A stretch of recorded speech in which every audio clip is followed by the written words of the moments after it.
Hello, students. Chapter 5, Role of the Government in Health. This is your part 2. In this, we are going to study about the different aspects. We have already studied about the physical health and the mental health. अब इसके बाद हम पढ़ेंगे that is of about determinants of health. So let's start the chapter, beta. In this, there are 4 general determinants of health. Determinants of health that are follows. अब determinants का मतलब क्या हुआ? जो निर्धारक मतलब जो जिन्होंने ये जो हेल्थ सेंटर्स वगैरह ये जो बनाए जाते हैं उनके जो निर्धारक एक्चुअल में इसको कहा जाता है ऑफ हेल्थ. तो उसके अंदर क्या क्या आते हैं? That is of human biology, lifestyle, environment and health care services. जो आपका स्वास्थ्य को ठीक रखते हैं. अब क्या है इसके पीछे? जैसे दस health is maintained and improved not only दो the advancement and application of health science but also through the efforts and intelligent life style of the individual as well as the society. अब ये है कि सिर्फ ये जो ऐसा नहीं है कि हेल्थ को मेंटेन करने के लिए इम्प्रूव करने के लिए यही नहीं है कि सिर्फ एक एडवांसमेंट आपको मिले या एप्लीकेशन मतलब जो हेल्थ साइंस को लेकर है but also through the efforts. बल्कि ये भी होना चाहिए कि जो लोगों का अपना लाइफ स्टाइल है, जो जीने का तरीका है, वो कैसा होना चाहिए, वो बिल्कुल सही से होना चाहिए, ठीक खाने का उनका मिलना चाहिए, न्यूट्रिशन प्रॉपर मिलना चाहिए. तो ये सब चीज़ें मैटर करती हैं. ना कि सिर्फ ये होना चाहिए कि सिर्फ कि एडवांसमेंट आ गया भाई, नए नए उसमें चले गए, आप डेवलपिंग कंट्रीज़ में आ गए, सब हो गया तो आपका ठीक रहेगा. नहीं, this is not the reason. But यह है कि जो मेरा कहना है कि सिर्फ इन चीज़ों से काम नहीं होता. ये है कि आपने आपको मानसिक तौर पे तैयार कर लेना है कि हमें अच्छा खाना खाना है, अच्छा भोजन लेना है, अच्छा एनवायरनमेंट पे रहना है, साफ़ सुथरे रहना है, तो आपका हेल्थ बिल्कुल प्रॉपर मेंटेन रहेगा. Indian health care services. अब इसके अंदर क्या है? Health care in India is the responsibility of the states. अब जो हेल्थ केयर है हमारे भारत के अंदर, उसमें जो रिस्पॉन्सिबिलिटी है वो स्टेट की होती है. द कॉन्स्टिट्यूशन चार्जेस दो states with raising of the level of nutrition. अब जो कॉन्स्टिट्यूशन है किस चीज़ का चार्ज करते हैं? जैसे कि उस स्टेट के अंदर raising of level of nutrition की क्या लेवल ऑफ न्यूट्रिशन है and the standard of living of its people. और उन पीपल का जो आम वहाँ पर रह रही है जनता, उनका लिविंग स्टैंडर्ड क्या है and the improvement of public health as. और हमारे जो उसका जो इम्प्रूवमेंट है पब्लिक हेल्थ का, यानी आम जो जनता है उसका जो हेल्थ है वो किस हिसाब से इम्प्रूव कर रहा है उसके बारे में. And its primary duties. और ये उनकी बिल्कुल प्राइमरी ड्यूटीज़ हैं, क्योंकि इन सभी का जो सरकार का ये है कि हमारी जो जनता है बिल्कुल स्वस्थ रहनी चाहिए, कोई उनको बीमारी नहीं होनी चाहिए. तो इन चीज़ का बहुत ज़्यादा ख्याल रखा जाता है. There is also a national health policy in India. हमारे इंडिया में एक नेशनल हेल्थ पॉलिसी भी है endorsed by the parliament in 1983. तो जो पार्लियामेंट के द्वारा दिया गया था, that was in 1983. It aims at improving the general health conditions of the people. और इसका जो मेन काम था वो यही था कि हमारे जो मतलब लोग बाग हैं, जो पीपल्स हैं, उनके जो हेल्थ कंडीशंस हैं वो बिल्कुल सुधर जानी चाहिए. उनकी जो जनरल हेल्थ की जो भी इश्यूज़ हैं वो नहीं रहनी चाहिए, बिल्कुल ठीक हो जानी चाहिए.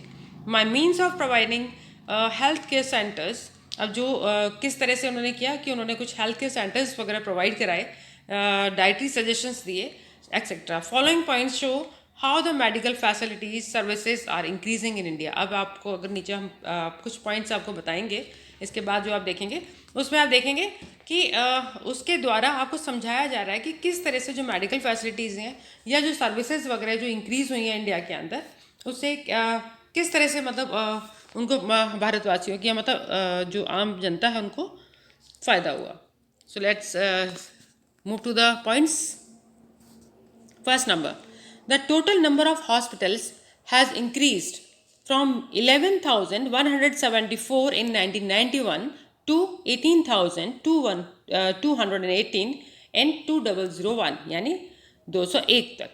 अब ये देखिए जो टोटल नंबर ऑफ हॉस्पिटल्स है, यानी जो हॉस्पिटल वगैरह थे, अगर आप देखेंगे कि 1991 के अंदर 11,174 जो हॉस्पिटल्स थे, और उसके बाद 2001 तक उसके अंदर एकदम से बढ़ोतरी हुई और वो 18,218 में पहुंच गए. अब देखिए तो कितना एकदम से ये इसमें इम्प्रूवमेंट हुआ कि लोगों का जो स्वास्थ्य को ध्यान में रखते हुए इन चीज़ों में ये ध्यान दिया गया। दूसरी चीज़ आती है the number of trained personnels that is doctors and nurses are also increasing continuously. अब सिर्फ हॉस्पिटल ही नहीं बढ़े, उसके ज़्यादा अगर देखेंगे कि इन हॉस्पिटल्स में डॉक्टर्स हैं, नर्सेज हैं, वो भी बहुत ज़्यादा इंक्रीज़ किए गए, जो कि लगातार अब भी ऐसे ही चलता जा रहा है और इंक्रीज़ होते चले जा रहे हैं। अकॉर्डिंग टू डाटा अवेलेबल, जो कि अगर हमारे पास अगर जो हमने डाटा निकाला है इन चीज़ों का, इन 2001 में देयर वर 1.25 मिलियन डॉक्टर्स, यानी कितने डॉक्टर्स थे? 1.25 million doctors in 2001 and 0.8 million nurses in India, और 0.8 मिलियन नर्सेज थे हमारे इंडिया के अंदर।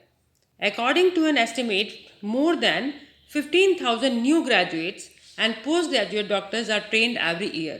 अब अकॉर्डिंग टू एक एस्टिमेट के मतलब निकाला है, एक निकाला जाता है एवरेज कि कितने नर्सेज कितने पढ़ के पास होके निकल गए, तो इन चीज़ों से पता चलता है कि 15,000 new graduates and post graduates doctor जो है ट्रेंड एवरी ईयर, हर साल उनको ट्रेन किया जाता है, हर साल में उन्हें ट्रेन किया जाता है, जिससे कि वो आम जनता जो पीपल है उनका ध्यान रख सकें। Development and availability of better health care facilities, reduction in poverty.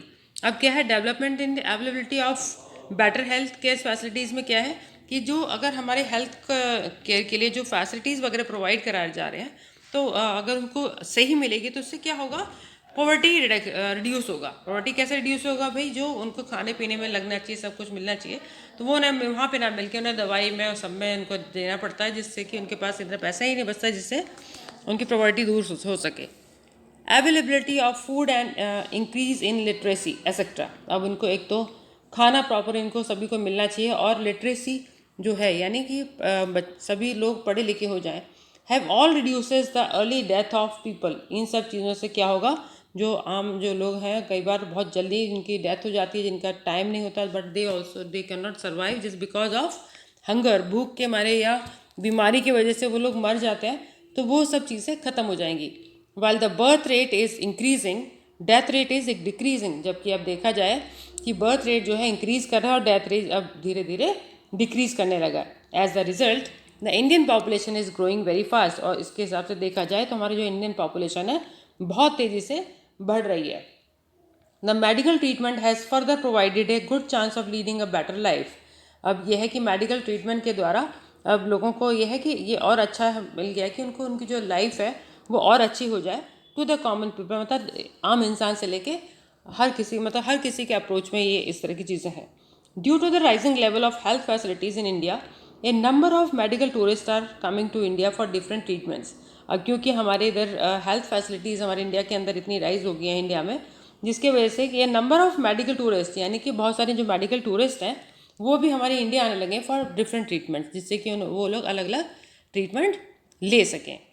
तो बेटा this is your part 2 here, it has been completed here. So okay, then bye bye, take care. Must read the chapter again once again.